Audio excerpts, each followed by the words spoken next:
Hey guys, so this is the start of chapter 1. So chapter 1 is about data collection. And 1.1, section 1.1, introduction to the practice of statistics. So we're going to kind of define statistics and kind of determine the difference between qualitative, quantitative, and so on and so forth. All right. So statistics is the science of collecting, organizing, and summarizing and analyzing information to draw conclusions of answers or conclusions or answer questions. In addition, statistics is about proving a measure of confidence in any conclusion. So basically what we're doing is collecting evidence towards our questions, organizing it so that way other people could read it, summarizing it because you don't want to show someone all of the data. You want to kind of give them a concise answer as to what you studied, analyzing the information, and then drawing conclusions. So basically what we're starting off with is data. So grabbing a bunch of information, or like here's our population. We're grabbing pieces of data from here. And what we're saying is based on the information of stuff that we got here within each of these circles, we could make assumptions or conclusions for the entire population. And we'll get a little bit more into that as the class goes on. So the information referred to in the definition is data, or information is data. So data are the facts or proposition used to draw a conclusion or make a decision. So data describes the characteristics of an individual. So it could either be characteristics of an individual or measurements of an individual. So that's what the data is. A key aspect of the data is that they vary. So is everyone in the class the same height? No. Does everyone have the same hair color? No. So among individuals, there is variability. So that's what we're measuring, the variability of the data.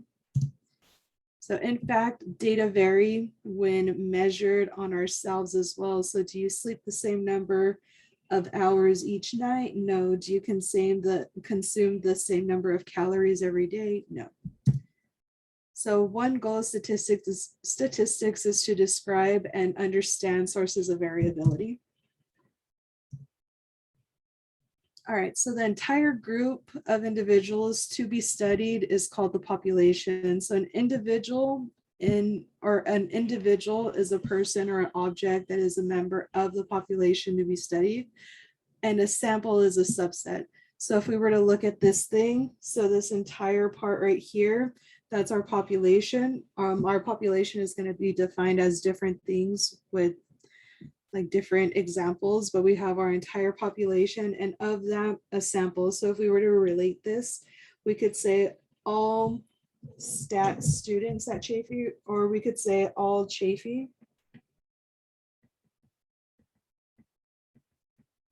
A sample would be stat students.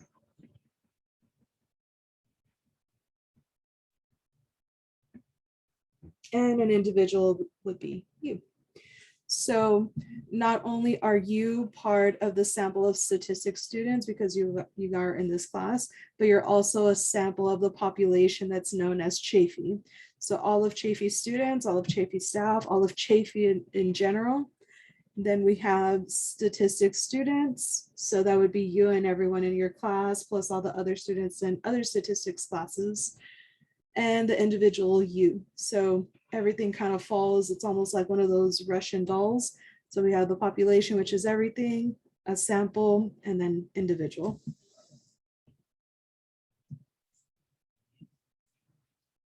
So a statistics is a numerical summary based on a sample. Descriptive statistics consists of the organizing and summarizing of data. Descriptive statistics describes the data through numerical summaries and tables. So what we do is we grab all the data. So all the data, well, let's pretend we're writing it down. So all the data, and we organize it into a concise table.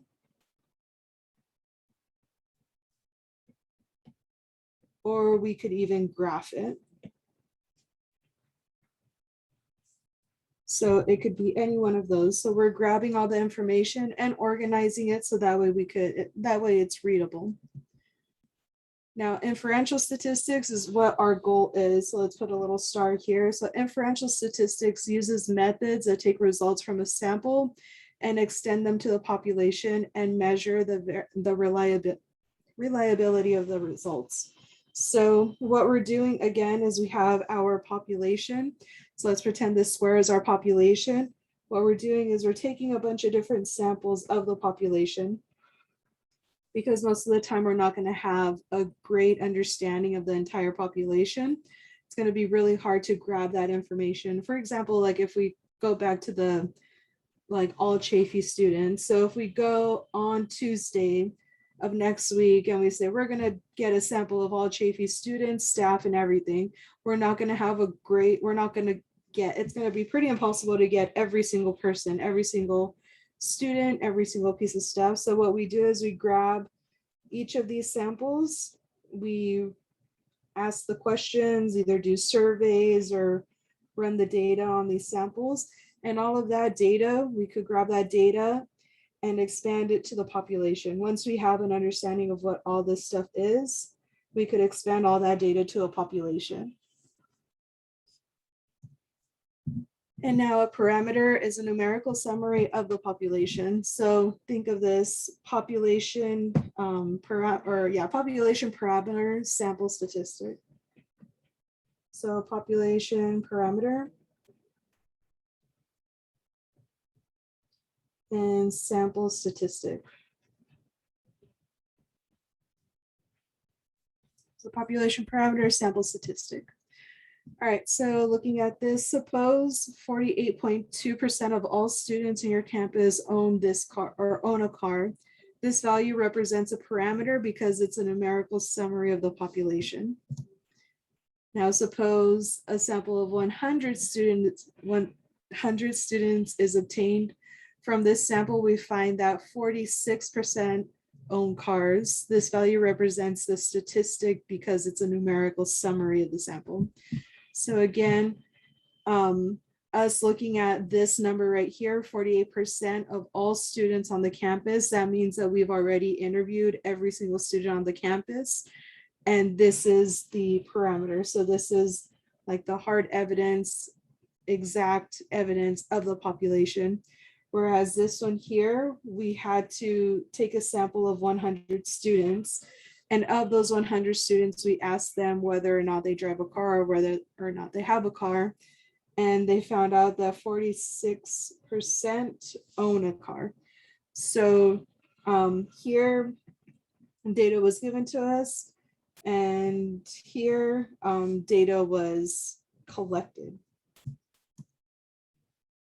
All right, so the process of statistics. So identify the research objective. That's step one. So the researcher must determine the questions he or she wants answered. So going back, if we wanted to find the height of everyone at Chafee College, the question would be, how tall is the average student at Chafee College, right? So that would be the first one, identify your research objective. The second part is going to be collecting the data. So collect the data needed to answer the questions posed in part one. So conducting research on an entire population is often difficult and expensive. So we typically look at samples. So this step is vital to the statistical process because if the data are not collected correctly, the conclusions are drawn, or the conclusions we draw are meaningless. So do not overlook the importance of the appropriate data collection. We're going to discuss this in sections 1.2 through 1.6. So this is going to be called bias. So we don't want to have any sample bias. We don't want to have any question bias or anything like that. Just a little hint, if we were to, I always like using like women's marches. So if we go to women's marches and ask whether we believe that women should be paid fairly. Most times women's marches are there so that they could promote women equality and stuff like that, right? So if we go and ask everyone there, everyone's going to say absolutely yes. but it's not going to be a really great justification of the entire population of, let's say, California. It might be pretty close to it, but it's not going to be exact because we're collecting data from a biased group. So it being a women's march, people are most likely going to side with the women on that part instead of the equality part. So you always want to be careful and select your data. Like we'll talk about this more in the following sections, but you have to be unbiased with everything that you do here. All right, part 3, describe the data. So descriptive statistics allow the researcher to obtain an overview of the data and can help determine the type of statistical methods a researcher should use. We discuss this step in detail in chapters 2 through 4. So what we're doing here with descriptive, so describing the data, is we're collecting the data and we're organizing it.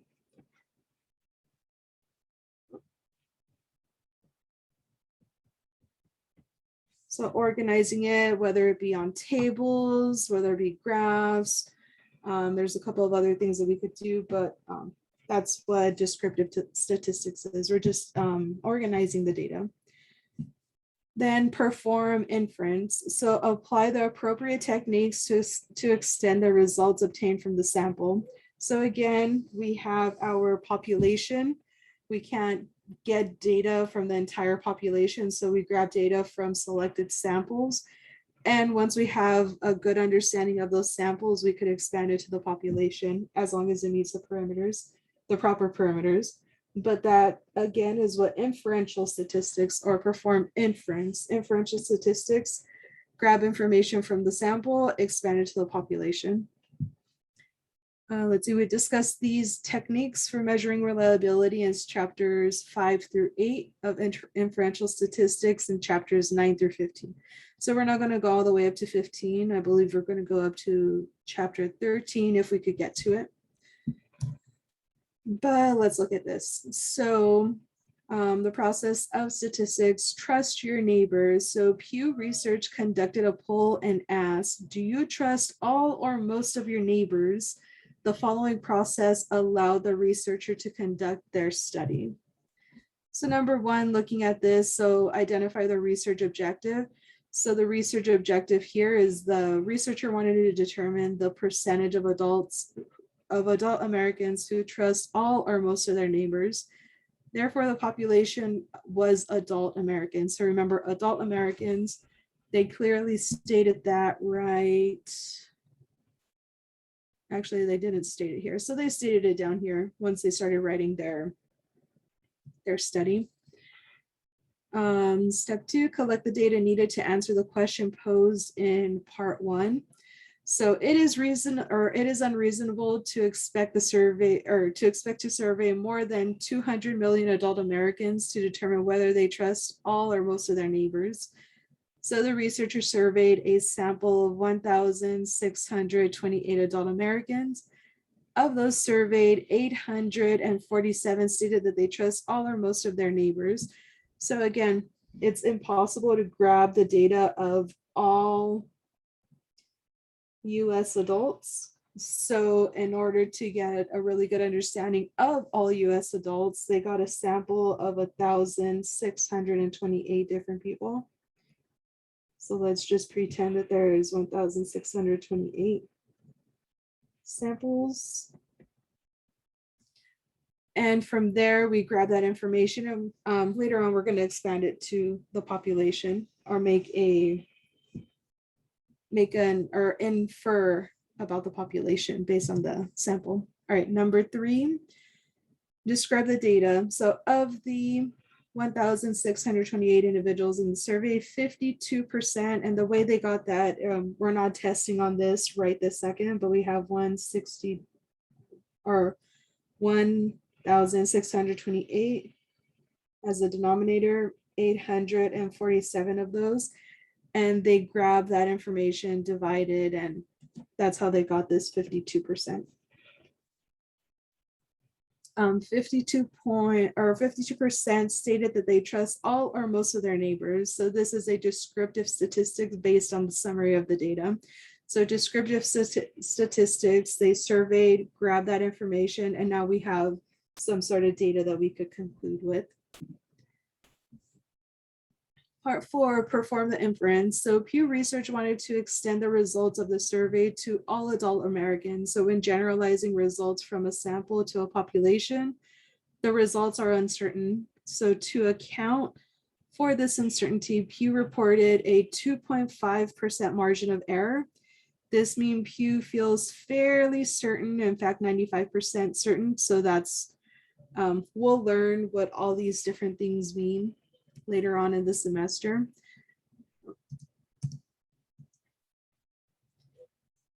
We'll learn what this means with 95% certainty, a margin of error. So we're basically just saying that within 2.5%, we know that it could be like plus or minus 2.5%. So plus, we're going a little bit above our initial our initial data, and we're going to go minus, so below, or 2.5% below our initial data.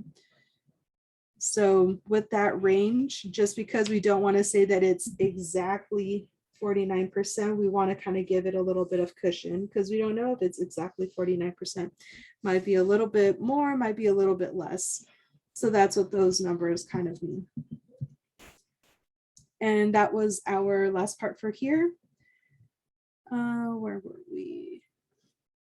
So now we could say that based on our study, the population parameter, the population percentage of people who trust their neighbor or trust most of their neighbors or something like that. So it's somewhere between those two numbers, somewhere between 49.5% and 54.5%. So somewhere between those two numbers. And now we're going to objective 3. So qualitative versus quantitative. So we have variables. So variables are the characteristics of the individual within the population. And key point, variables vary. So remember, it's just a variable. So it's going to vary between situation to situation, just like they mentioned earlier, we don't get the same amount of sleep each night. We don't eat the exact same calories every single day. So everything's going to vary, and we're not always wearing the exact same color shirt, right? So everything's going to vary, and by vary, it changes. So variables vary. Consider the variable weight. So if each tomato had the same weight, then knowing the weight of one tomato would allow us to determine the weight of all tomatoes. However, the weights of the tomatoes vary. So just going to like the grocery store, it's going to be different. And even in the growing cycle, if you pull a tomato out a little bit too early, it's going to be really, really light in weight. If we pull it out a little bit too late, it's going to be really, really heavy. However, the weight of the tomatoes vary. One goal of the research is to learn the causes of the variability so that we can learn to grow plants that yield the best tomatoes. So it's not just about the weights, but it's also about other stuff. So qualitative or categorical variables allow for classification of individuals based on some attribute or characteristic. So qualitative or categorical. So these are things that cannot be measured. So these are going to be things that like attributes. So the color of people's eyes, or the size shoe you wear, or something, or not size shoe, the color of a car. So different things that don't have any sort of number attached to it. Then the second one is going to be quantitative variables. So quantitative variables provide numerical measures of individuals. So the values of quantitative variables can be added or subtracted and provide meaningful results. So qualitative looks at the variable's quality, versus quantitative looks at the variable's quantity. So things that could be measured. So quantitative would be closer to what we were talking about earlier, the amount of calories that you eat each day, the hours of sleep that you get each day. Whereas qualitative would be more of like a color, or like oh, not a range, but it looks more at the quality versus the quantity. All right, so determine whether the following variables are qualitative or quantitative. Gender, is there any way we could measure gender? No, so that one's going to be qualitative. Temperature, is there any way we can measure temperature? Could we add or subtract temperatures? Is this something that we could find some sort of measurement for? So we could find a measurement for temperature, so that one's going to be quantitative. The number of days during the past week that a college student studied. So that one's going to be a little bit tricky. Quantitative or qualitative? Is it a measurement? Is it some sort of measurement, or is it more of a qualitative? That one's going to be quantitative, because you can count the number of days that a person studies. And this last one, zip code. Ooh, that one's going to be tricky. So it does have some sort of measurement, right? So it does have numbers involved. But a zip code is qualitative because we're looking at the quality versus some sort of quantity. With the zip code, we're not looking at how much land that zip code covers. What we're looking at is the characteristics of that area. So like there isn't any sort of measurement that a zip code kind of works with. So therefore it's qualitative. All right, so now distinguishing discrete versus continuous variables. So a discrete variable is a quantitative variable. So remember, quantitative, quantity. So a quantitative variable that has either a finite number of possible values or a countable number of possible values. So the term countable values result from counting, such as 0, 1, 2, 3, 4, 5. And so on. So a discrete variable cannot take on every possible value between any two possible values. So basically what it's saying is, if we look at this number line, and we have, let's start with 0, 1, 2, 3. When we're looking at this number line, it could only take on each of these values. So 0, 1, 2, 3. So this would be like, how many cars have you had in your life? So you can't have like 1.5 cars, right? So we can't have 1.5 cars. You either have 0 cars, 1 car, 2 cars. It's a countable number. Or how many dogs have you had in a lifetime? Or how many pets do you currently have?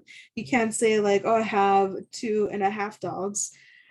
Like we can't have half a dog, right? So it would be a countable number, a discrete variable. Versus continuous variable. So continuous variable is a quantitative variable. So both of these are quantitative values, quantity, because it's some sort of measurement. So both of them are quantitative variables that has an infinite number of possible values it can take on and can be measured at any desired level of accuracy. So this one would be more like the number of hours you spend driving each day. So the number of hours that you spend driving each day, we could have 0 hours, 1 hour, 2 hours, 3 hours. With this one, what we're looking at is like a range, and we're able to count everything on that range. So let's say the first day I drove 2.5 hours. So you could drive half an hour. You do have the possibility of driving this much, right? So you do have the possibility of driving that much. You do have the possibility of driving 1.9 hours, right? Or 1.9 miles. So it's something that's continuous. That's what makes it continuous. So discrete, countable numbers, so numbers that you can count on your fingers, versus continuous, you have that entire range to choose from. You could have half. So what I like thinking of with these is we could have half measurements.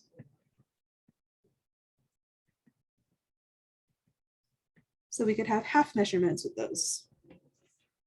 All right, so qualitative variables, we don't have anything to really describe those other than they're qualitative, but with quantitative, we could either have discrete variables or continuous variables.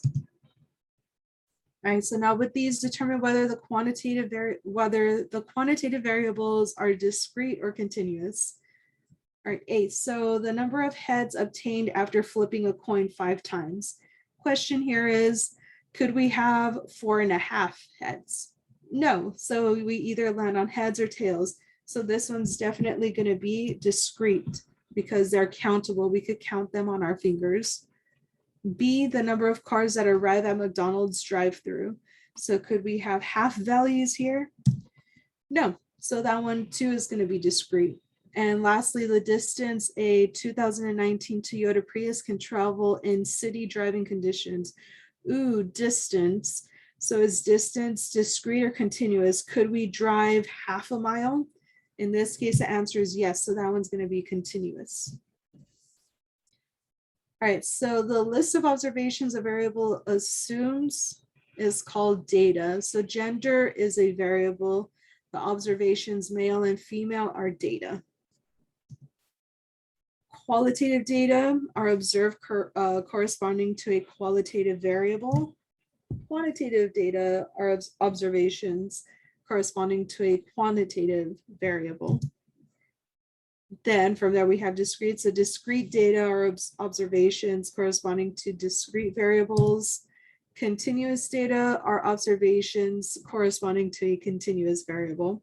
So these could all take on data. So qualitative data, discrete data, continuous data. All right, so looking at this, so the table represents a group of selected countries and information regarding these countries as of July 2018. Identify the individuals, variables, and the data table. All right, so one, taking a look at this, one, the individuals of the study. So individuals in the study are going to be the countries because we're looking at each of these right here. So would it be the people? Not so much because we're concentrating more on the country. So country is going to be individuals. The variables, so what part varies? So what part of these here vary? Does the government type vary? Actually, it could vary. Life expectancy definitely varies and population definitely varies. Let's see, so the variables measure each country are government types. So government type varies, life expectancy varies, and population varies. So the variable government type is a qualitative because it's not something that could be measured. Could we measure the Democratic part? Not exactly. Could we measure the party selected in a, how do I word it? Let's not use that. All right, so the variables measured, so the variable government type is a qualitative because you can't measure it, so it's going to be a qualitative individual. So the variable life expectancy and population, both of those are going to be quantitative because it's a quantity that we could actually measure. The quantitative variable life expectancy is going to be continuous because it is measured. So the life expectancy, we could go down to minutes, seconds, all of that stuff. Versus the population, that one's going to be discrete because you don't have half of a person. So population is going to be counted. You could count them on your fingers. It's going to take a lot of fingers to count them, but you can still count them on your fingers. You're not going to have half a person. So that makes it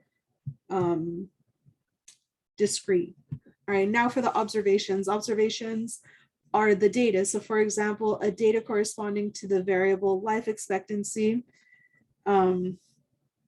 data corresponding to the variable life expectancy, it's going to be those that are under the life expectancy column. So these right here, and there you go. All right, level of measurements of variables. So variable is the nominal level of measurement if the value of the variable name, label, and if the values of the variable name, label, or categorize. So basically, if the values are not discrete, continuous, we're looking at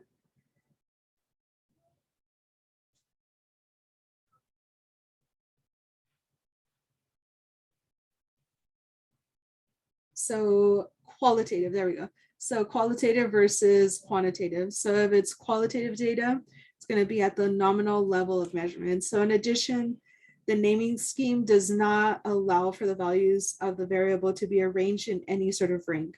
So for example, if we were to look at a bag of Skittles, no one color, even though you might believe so, no one color is going to be superior to another. So we're not ranking them in any sort of way. We're just looking at the data and seeing how many of the Skittles are red, how many of them are purple, how many of them are green, so on and so forth. So now with the ordinal level of measurement, so the variable is an ordinal level of measurement if it has the properties of the nominal level of measurement. However, the naming scheme allows for the values of the variable to be arranged in a rank or specified order. So if we were looking at, I don't know, let's look at police officers. Each of them are a different rank. So we could rank them in a specific order. Obviously a captain or the person that runs, I'm not exactly sure what you call them, but a person that runs the office, that one's going to be at a much higher rank, even though it's still considered a like a categorical variable, a qualitative variable. It's still ranking in such a way. So you could still rank those people. Now with the interval level of measurement, so a variable is at the interval level of measurement if it has the properties of the ordinal level of measurement and the differences in the values of the variable have meaning. So a value of 0 does not mean absence of the quantity. So arithmetic operations such as addition and subtraction can be performed on values of the variable. So the value of 0 does not mean absence. So let's see.